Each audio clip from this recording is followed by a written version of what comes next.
Muy buenos días, Dios los bendiga a todos. Bueno, espero que hayan entendido y escuchado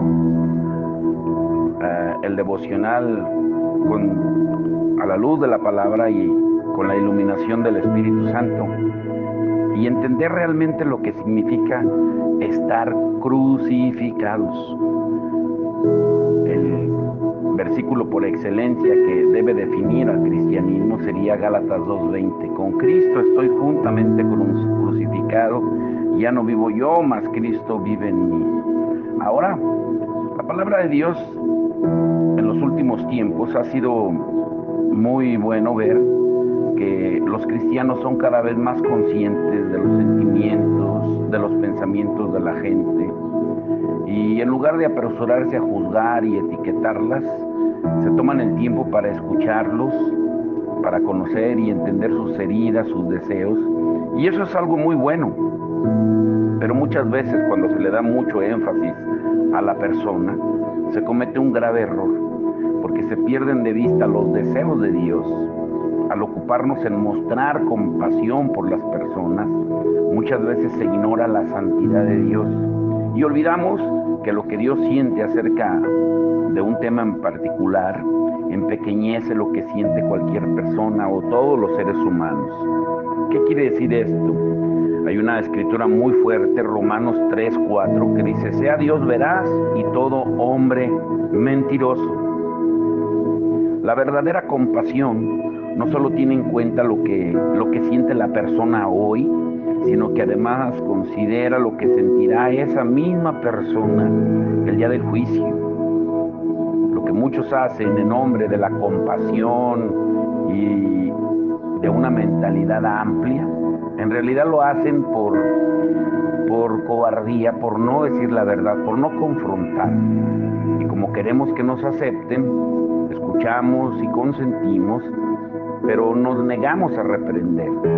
Si eso es amor, pues entonces los profetas, los apóstoles y el propio Jesucristo fueron los menos amorosos del planeta.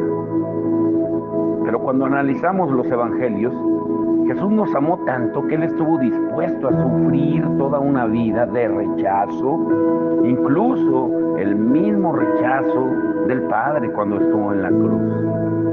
Jesús nunca perdió de vista la santidad de Dios, ni lo dañino del pecado. Él sufrió por hablar con la verdad, mostrándonos que el verdadero amor muchas veces es rechazado. Y así fue Jesús, así es el amor. Y puede que nunca nos enfrentemos a una situación de sufrimiento físico como nuestros hermanos y hermanas en otras partes del mundo, pero muchos deciden evadir el sufrimiento del rechazo. En la actualidad las personas han comenzado a diluir sus convicciones porque no quieren ofender a nadie. Y en lugar de aceptar la persecución que viene por ir en contra del mundo, hemos elegido abrazar al mundo para tratar de convencerlo de que nos tolere. Pero no es así como debe de ser. Jesucristo fue muy claro cuando Él dijo en Juan 15, 18 al 20, si el mundo los aborrece, tengan presente que antes que a ustedes me aborreció a mí. Si fueran del mundo, el mundo los amaría como a los suyos. Pero ustedes no son del mundo, sino que yo los he escogido de entre el mundo. Por eso el mundo los aborrece. Recuerden lo que les dije: ningún siervo es más que su amo. Si a mí me han perseguido, también a ustedes los perseguirán. Si han obedecido mis enseñanzas, también obedecerán las de ustedes. Cuando Jesús confrontó a los fariseos, a los religiosos, no los hizo con palabras delicadas. Él los llamó generación de víboras y usó otras palabras más fuertes. Pueden leer en Mateo 3:7, Mateo 12:34, Mateo 23:33, Lucas 3:7, por mencionar algunas. También cuando vio a la gente en el templo queriendo obtener ganancia, intercambiando dinero y vendiendo animales para el sacrificio, los acusó de profanar el templo de Dios y volcó las mesas. En Mateo 21, 12 al 17, Marcos 11, 15 al 19, Lucas 19, 45 al 48 y en Juan 2, 13 al 22. Y es interesante que ese incidente se registra en los 4 evangelios. Jesús sintió una ira santa ante la hipocresía de los fariseos por su avaricia, por su falta de respeto de los cambistas. Ahora, ¿no les impresiona el hecho de que, aparte de Jesús, nadie más parecía darse cuenta de los pecados que estaban cometiendo este grupo de personas en el templo?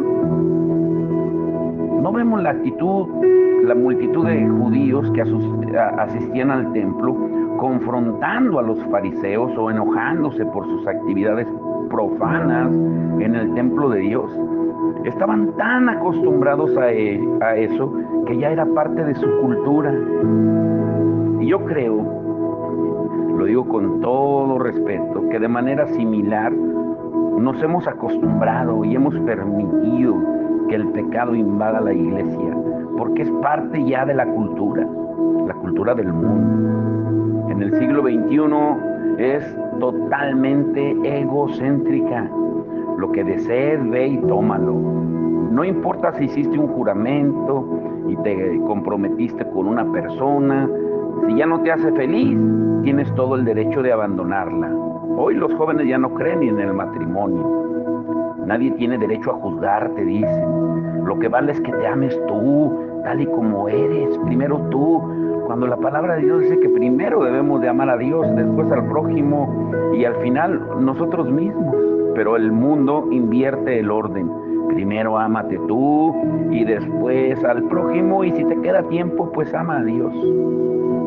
Cuando comenzamos a funcionar de esa manera en la iglesia, empezamos a adaptar nuestra teología, entre comillas, a los deseos de la gente y en último lugar a sus pecados.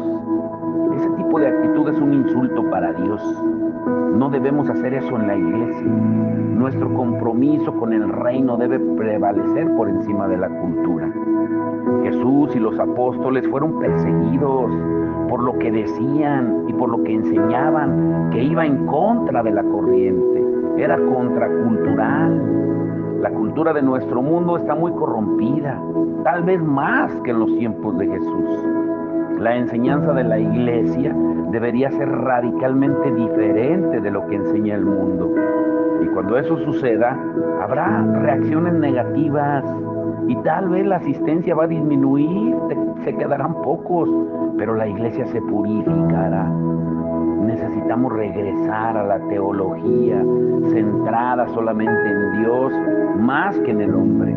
Y también necesitamos estar dispuestos a voltear las mesas y a sufrir por ello, a ser juzgados y criticados. Es necesario que busquemos a Jesús, no el sufrimiento. Pongan mucha atención aquí. Debemos estar dispuestos a sufrir, eso es importante, pero debemos tener cuidado en cuanto a cómo vivimos la teología del sufrimiento. O sea, comprendamos que el objetivo de las Escrituras no es el ascetismo, no es que te apartes y que vivas como un monje apartado del mundo y de la sociedad. Eso significa asceta o ascetismo. No estamos buscando el sufrimiento solo para sufrir. Buscamos a Jesús, al que el sufrimiento siempre lo acompaña. Si tú de verdad te quieres consagrar a Jesús, pues tienes que saber que el sufrimiento es su acompañante. Como creyentes, vivimos nuestros días buscando a Cristo, intentando parecernos a Él y a la misión que Él tiene. Pero nada de eso viene sin sufrimiento. Si no lo tienes en cuenta, te vas a dar muchos topes contra la pared. Debemos Debemos ser como los caballos a los que se les colocan las anteojeras. Bueno, yo me acuerdo con mi abuelito cuando él tenía su yunta, les ponía esas anteojeras para que no se desviaran y no voltearan a ningún lado, sino que siguieran en línea recta para que los surcos de la tierra quedaran bien. Así nosotros tenemos que tener esas anteojeras para mirar solamente la meta que está frente a nosotros. Y al fijar toda nuestra atención en Jesús y buscar que se convierta en nuestra obsesión, tenemos la certeza de que seremos objeto de persecución por todos lados. No valoramos a Jesús suficientemente. Es por eso que hemos creado una sociedad de creyentes sin compromiso, que evitan a toda costa el sufrimiento. Queremos a Jesús, pero con limitaciones. Queremos a Jesús, pero hay un montón de otras cosas que también queremos. Las buenas nuevas de salvación se encuentran al mismo nivel de importancia que otro tipo de buenas nuevas, como, ay, me voy a casar, vamos a tener un bebé, mi equipo quedó campeón, y tantas cosas. Dios, Jesucristo, vino en carne, fue crucificado por nuestros pecados, resucitó de la muerte y volverá para juzgar al mundo. Las otras buenas nuevas, entre comillas, causan más emoción que el Evangelio. Pero qué insulto es para Dios nuestro comportamiento. Debemos tomar un tiempo para meditar en la imposibilidad de la cruz. El Todopoderoso, el Omnisciente, el Omnipotente Dios que con su voz creó al universo, Él mandó a su Hijo a morir como un criminal para que tú y yo podamos estar con Él para siempre, para que vayamos y se lo mostremos a la gente, para que no te quedes encerrado en cuatro paredes solamente, que no hagas nada con la salvación. Podremos morar con Él para siempre, no importa cuántas veces lo hayas escuchado, pero si esto no te motiva a postrarte sobre tu rostro en adoración, pues hay algo que no anda bien. Debemos tener presente la eternidad, que nos va a permitir poner todo en la perspectiva correcta cuando las cosas se pongan difíciles.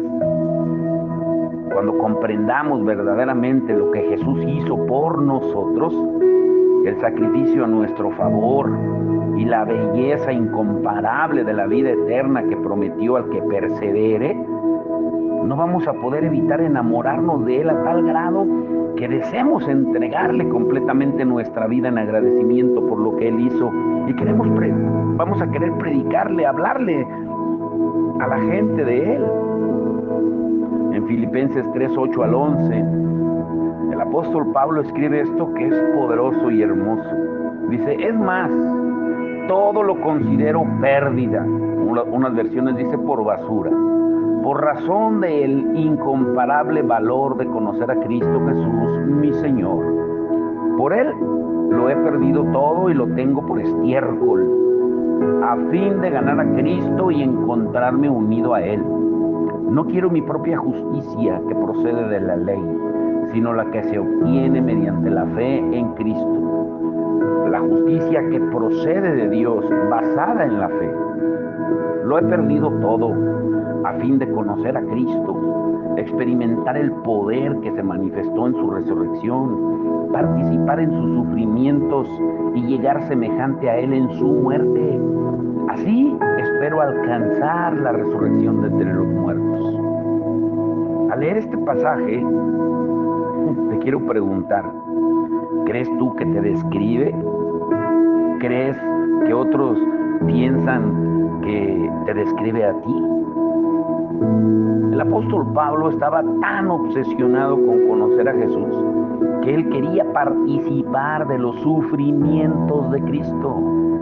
Imagina que Jesús estuviera siendo azotado con un látigo y tú ahí a su lado, pasando por lo mismo. En ese momento estás mirando a Jesús cara a cara mientras soportas tú también el maltrato. Sientes un dolor intolerable, pero puedes ver sus ojos y sabes que estás con el Hijo de Dios, el creador de todo lo que hay. Y te das cuenta que los dos están atravesando esa situación. Pablo quería conocer profundamente a Jesús, aunque eso requiriera sumergirse en el sufrimiento. Hay un nivel de amor que podemos alcanzar, el cual al obtenerlo nos va a motivar a incitar en un deseo de intimidad que vas a sentir como si estuvieras al lado de Jesús, clavado en la cruz, como Pablo decía en Gálatas 2:20. Podrías perderlo todo, tu reputación, tus comodidades, tus posesiones, y contar todo como basura, porque comparado con conocer a Cristo, nada de eso tiene valor. El sufrimiento es muy importante porque a través de él conocemos más a Jesús, conocemos el poder de su resurrección y conocemos más la comunión que hay en el sufrimiento. Debemos amar a las personas, no al sufrimiento. Pero dice Pablo en 1 Corintios 13:3, si reparto entre los pobres todo lo que poseo, y si entrego mi cuerpo para que lo consuman las llamas, pero no tengo amor, nada gano con eso. Dios es muy claro. La motivación de nuestro sufrimiento debe ser el amor. Ese es el ejemplo del Padre en Juan 3:16, porque de tal manera amó Dios al mundo que dio a su Hijo unigénito, y también el del Hijo en Juan 15:13. Si hacemos un sacrificio por cualquier otra razón, no hay ningún mérito. Ni siquiera sufrir como misionero es suficiente. Él quiere que amemos a las personas con tal intensidad que nos duela verlas perdidas y que sacrifiques tu vida para llevarles el Evangelio. Y quiero preguntarte, sé muy sincero con la pregunta, con tu respuesta. ¿Cuándo fue la última vez que te sacrificaste por el bien de otra persona? A menos que esté equivocado, ¿que no es ese el objetivo del Evangelio? Si no es algo común en tu vida y no puedes pensar en alguien ajeno a tu familia, que no sea tu familia, por quien serías capaz de sacrificarte, pues entonces necesitas examinar seriamente tu existencia, porque eso es lo que identifica o debe de identificar a los cristianos en el mundo, que sufrimos porque amamos a la gente, aún a nuestros enemigos. Cuando amamos a los demás, nos convertimos en las manos y los pies de Jesús. Jesús amaba a los marginados, a los rechazados, a los olvidados. Y al final de su vida, esas manos y esos pies fueron clavados en una cruz. El amor real demanda algo de nosotros y siempre nos va a llevar al sufrimiento. El amor es sufrido, dice también Pablo en 1 Corintios 13. Lean todo el capítulo 13 de 1 Corintios. Ahora, el apóstol Pedro escribe también en 1 de Pedro 4:12 al 14. Queridos hermanos, no se extrañen del fuego de la prueba que están soportando, como si fuera algo insólito.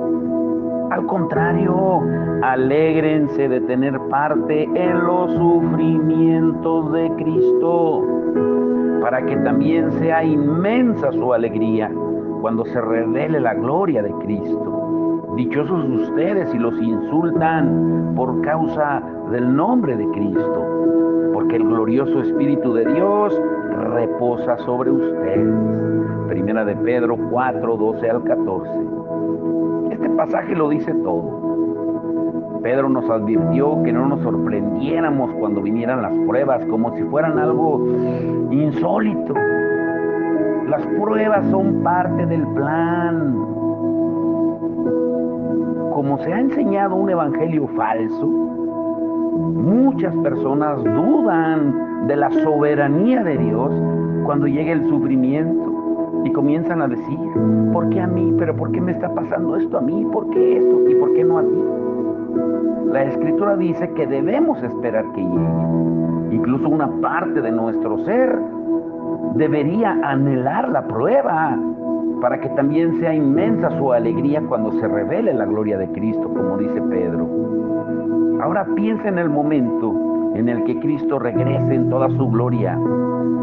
Imagina lo contento que estarás cuando recuerdes el sufrimiento que soportaste por amor a su nombre. En ese momento solo te va a quedar esperar las recompensas eternas. Pedro dijo que aquellos que hayan padecido el rechazo por su causa son dichosos, porque el glorioso Espíritu de Dios reposa sobre ustedes. Es una declaración poderosa.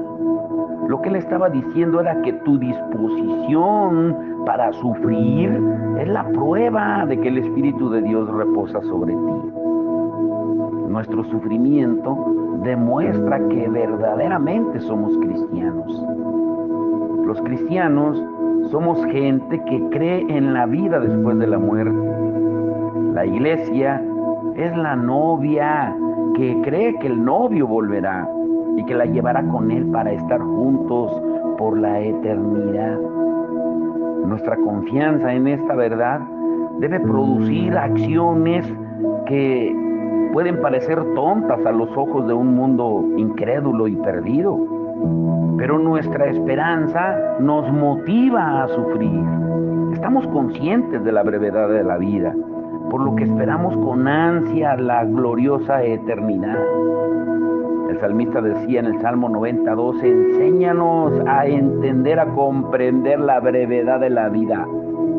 En unas versiones así dice, está hermoso, porque estamos seguros de que así será y por ello lo arriesgamos todo, incluso nuestra vida. El apóstol Pablo sufrió más que nadie. Al hablar de su sacrificio personal, él dijo en 1 Corintios 15:19, si hemos esperado en Cristo para esta vida solamente, pues somos de todos los hombres los más dignos de lástima. O sea, ¿a qué se refería? Él sabía lo ridículas que resultarían sus acciones si su existencia, su vida, terminaba solamente al morir. Pero no importaba porque Pablo tenía la confianza de que su muerte física solo sería el principio. El sufrimiento en su vida era la muestra de que creía en aquel versículo que tú y yo hemos aprendido de memoria. Pablo sabía que no se perdería, mas tendría vida eterna, como dice Juan 3:16. Esas son las buenas nuevas. Pablo no tuvo temor a la muerte ni al sufrimiento. Así también deberíamos ser nosotros. Así que espera encontrarte con el sufrimiento, deséalo y gózate en medio de él, porque esa es nuestra esencia, es nuestra herencia y el plan de Dios para la iglesia. Somos llamados a ser un ejército absolutamente apasionado por Jesús, y eso nos hace inquebrantables. Esa es la clase de fuerza que puede cambiar el mundo. En Hebreos 12, del 1 al 3, dice, por tanto también nosotros, que estamos rodeados de una multitud tan grande de testigos, despojémonos del lastre que nos estorba, en especial del pecado que nos asedia, y corramos con perseverancia la carrera que tenemos por delante. Fijemos la mirada en Jesús, el iniciador y el perfeccionador de nuestra fe, quien por el gozo que le esperaba soportó la cruz, menospreciando la vergüenza que significaba, y ahora está sentado a la derecha del trono de Dios. Así pues, consideren aquel que perseveró frente a tanta oposición por parte de los pecadores, para que no se cansen ni pierdan el ánimo. Hebreos 12, del 1 al 3. Armémonos con este modo de pensar. Recordemos el cielo y vivamos a la luz de lo que viene. Estimulémonos, animémonos mutuamente a aspirar niveles más altos de entrega y a manifestar expresiones radicales de valentía. Animémonos juntos y regocijémonos en medio del sufrimiento. Nuestra meta es ser creyentes llenos del Espíritu, centrados en el Evangelio y dedicados a la oración, a la comunión, a la adoración. Pero no olvidemos que también debemos ser cristianos sufridos. Jesús lo fue, un siervo sufriente, así que perseveremos hasta el fin. Ahora, ¿qué podría ser más obvio que la misma palabra? Hemos estudiado mucha escritura porque queremos dejar en claro que no es una enseñanza oscura y aislada en el Nuevo Testamento. Y quiero decirte con todo el corazón, si tú vas a una iglesia que no enseñe toda la escritura, sino solamente las partes que son agradables para que la gente esté contenta, puede que para ti sea una enseñanza nueva. Pero si vas a una donde se enseñe toda la escritura como la estamos estudiando, puede que también para ti sea una enseñanza nueva. Jesús dijo claramente que seguirlo significaba sufrir, algo que también dijeron todos los demás en el Nuevo Testamento. Muchas veces ignoramos los versículos que hablan de esto, pero tú no hagas eso. Dedica un tiempo para meditar y orar mientras lees o mientras leemos estos versículos. Puede haber más, pero si los escuchas con atención y después de escucharlos, tú mismo lo haces a solas con Dios, con una actitud de adoración y de oración, vas a experimentar una extraordinaria comunión con Jesús, te lo garantizo, mientras interactúas con estos versículos, porque es su palabra. Dice Romanos 8, 16 al 18, el Espíritu mismo le asegura a nuestro espíritu que somos hijos de Dios. Y si somos hijos, somos herederos, herederos de Dios y coherederos con Cristo. Pues si ahora sufrimos con Él, también tendremos parte con Él en su gloria. De hecho, considero que nada se comparan los sufrimientos actuales con la gloria que habrá de revelarse en nosotros. Romanos 8, 16 al 18. Efesios 6, 11 al 12 dice: pónganse toda la armadura de Dios para que puedan hacer frente a las artimañas del diablo, porque nuestra lucha no es contra seres humanos, sino contra poderes, contra autoridades, contra potestades que dominan este mundo de tinieblas, contra fuerzas espirituales malignas en las regiones celestes. Efesios 6, 11 al 12. Filipenses 1, 29. Porque a ustedes se les ha concedido no solo creer en Cristo, sino también sufrir por Él. Filipenses 1:29, Segunda de Tesalonicenses 1:5. Todo esto prueba que el juicio de Dios es justo y por tanto Él los considera dignos de su reino, por el cual están sufriendo. Segunda de Tesalonicenses 1:5. Segunda de Timoteo 2:3. Tú pues sufre penalidades como buen soldado de Jesucristo. Segunda de Timoteo 2:3. Segunda de Timoteo 3:12. Asimismo serán perseguidos todos los que quieran llevar una vida piadosa en Cristo Jesús. Segunda de Timoteo 3:12. Hebreos 13, 12 al 13 dice: por eso también Jesús, para santificar al pueblo mediante su propia sangre, sufrió fuera de la puerta de la ciudad. Por lo tanto, salgamos a su encuentro fuera del campamento, llevando la deshonra que él llevó. Hebreos 13, 12 al 13. Uy, escuchen esta, primera de Pedro 2, 19 al 21. Porque es digno de elogio que por sentido de responsabilidad delante de Dios se soporten las penalidades, aún sufriendo injustamente. Pero, ¿cómo pueden ustedes atribuirse un mérito alguno si soportan que los maltraten por hacer el mal? En cambio, si sufren por hacer el bien, eso merece elogio delante de Dios. Para eso fueron llamados, porque Cristo sufrió por ustedes, dándoles ejemplo para que sigan sus pasos. Primera de Pedro 2, 19 al 21. Primera de Juan 3, 13. Hermanos, no se extrañen si el mundo los odia.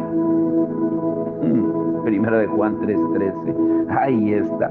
Primera de Juan 3, 16 al 18. En esto conocemos lo que es el amor, en que Jesucristo entregó su vida por nosotros. Así también nosotros debemos entregar la vida por nuestros hermanos. Si alguien que tiene bienes materiales ve que su hermano está pasando necesidad y no tiene compasión de él, ¿cómo se puede decir que el amor de Dios habita en él? Queridos hijos, no amemos de palabra ni de labios para afuera, sino con hechos y de verdad. Primera de Juan 3, 16 al 18. Y Apocalipsis 2, 10 dice, no tengas miedo de lo que estás por sufrir. Te advierto que algunos de ustedes el diablo los meterá en la cárcel para ponerlos a prueba. Y sufrirán persecución durante 10 días. Sé fiel hasta la muerte, y yo te daré la corona de la vida. Apocalipsis 2:10. Sé fiel, dice, solamente hasta la muerte, hasta ahí nomás, hasta la muerte. Para ir concluyendo, cuando leemos los evangelios, nos damos cuenta que a unos meses de haber llamado Jesús a sus discípulos, los envió lejos. Y eso no quiere decir que ya estaban totalmente capacitados y que fueran perfectos, porque después nos damos cuenta de que fallaron. Porque en el momento en que más los necesitaba, lo abandonaron. Pedro lo niega, Judas lo traiciona. Pero eso nos enseña que enviarlos era parte de su entrenamiento. Jesús no les enseñaba en un salón de clases, en 4 paredes. Los discípulos caminaban a su lado y más tarde Él los envió. Jesús esperaba que fueran a proclamar el arrepentimiento, a echar fuera demonios, a orar por los enfermos, a hacer lo que Él mismo hizo. Por eso les dio la gran comisión. En Marcos 6, 12 al 13, y después en Marcos 16, 16 al 20, y en Mateo 18, 18 al 20. Él les dijo que los estaba enviando también como ovejas en medio de lobos, y les explicó que serían aborrecidos y perseguidos en Mateo 10, 16 al 22. Y también en esa ocasión Jesús les prometió que Él les daría las palabras que debían decir en los tiempos de prueba. Estaban siendo enviados a una misión extremadamente peligrosa, con un mínimo de entrenamiento. Y tal vez fue por eso que esos hombres pudieron hacer discípulos alrededor del mundo. Porque ese método es totalmente opuesto al entrenamiento que tenemos en la actualidad. Deberíamos considerar que dar comodidad, salones de clase y auditorios con asientos cómodos no es la mejor forma de entrenar discípulos valientes. Lo debemos de considerar. La iglesia fue creada para ser un ejército hermoso que es enviado a iluminar toda la tierra. En lugar de estar escondidos en un refugio en 4 paredes, deberíamos estar llevando con valentía el mensaje de Jesús a los lugares más remotos, a las comunidades. No hay más alegría en la vida de un creyente que el ver la cara de satisfacción cuando se le predica a alguien que tiene el corazón quebrantado, cuando se le puede llevar algo de ayuda a alguien necesitado. El mundo debería asombrarse al ver que su pueblo tiene un gozo y una paz que sobrepasa todo entendimiento cuando te vean a ti y a mí, como lo dice Filipenses 4:7, Primera de Pedro 1:8. Medita en lo que dicen estos pasajes. Por eso te motivo a que busques más de la relación con el Espíritu de Dios. Porque muchas veces estas frases parecen exageraciones más que expectativas reales, porque muchas veces las decimos, pero solamente como un patrón repetitivo, pero no las creemos, porque hay mucha incredulidad en los mismos disque creyentes. Te pregunto, ¿has visto o has observado incredulidad de parte de la gente que ve tu paz, bueno, tu paz absoluta, o tal vez lo que tú dices que tienes paz? ¿Eres conocido por ser alguien que está lleno de gozo o alguien amargado? Y a eso agrégale la super eminente grandeza de su poder, como dice Efesios 1:19. Hemos intentado atraer a la gente. Híjole, lo diré con mucha responsabilidad. Mañana, estoy orando al Señor de que Él me confirme para abrirles mi corazón. Mañana será un devocional sumamente especial, que tal vez no lo subamos o no sé lo que Dios me diga, pero será una carta dirigida a Creo en Ti, muy personal.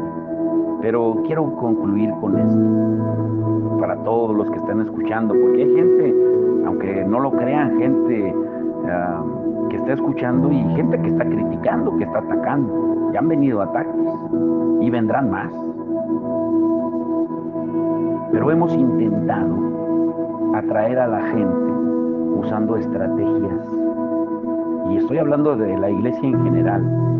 Todavía, por ejemplo, este sábado va a haber un evento musical, que no es evangelístico, porque es musical de entretenimiento, con un cantante muy famoso ahí en la Alameda, que ya lo han traído varias veces, pero en realidad es solamente una manera de entretener.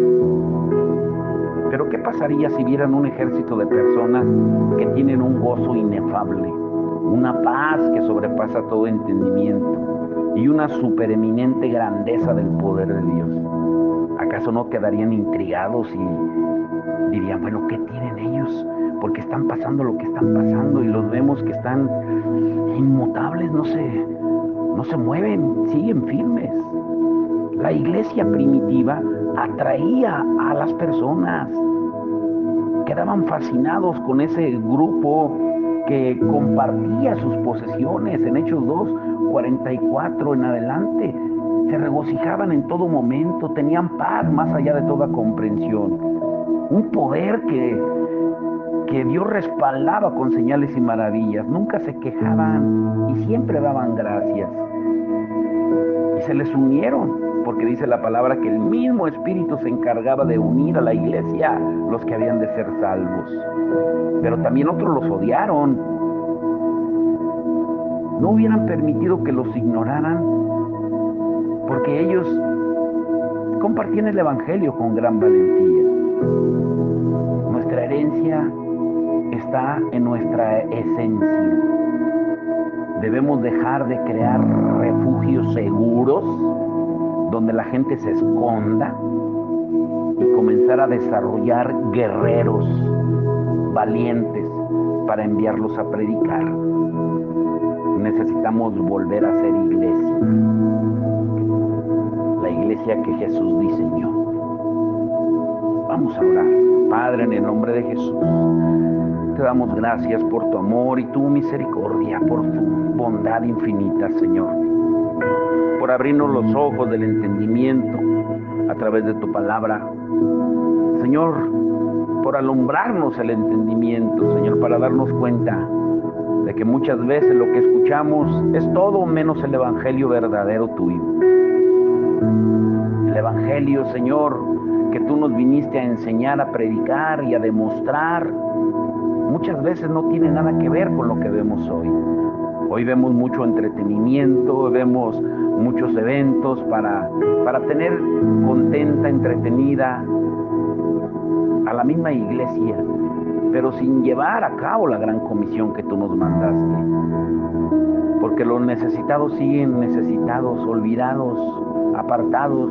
Los obreros siguen siendo pocos. Los campos están cada vez más blancos. Pero el clamor sigue siendo el mismo que tú le dijiste a los discípulos en Mateo 9:37 en adelante. Oren por obreros porque los campos están blancos y los obreros son pocos, para que el Padre envíe obreros a su mies. Es tiempo de despertar como iglesia. Pero si no morimos en la cruz, si no somos crucificados, si no nos crucificamos nosotros mismos, si no tomamos la cruz cada día, no podremos hacerlo, porque siempre nos estaremos quejando de lo que nos pasa, lo que nos sucede, pero no miraremos la cruz. Miramos el mundo, pero no miramos la cruz.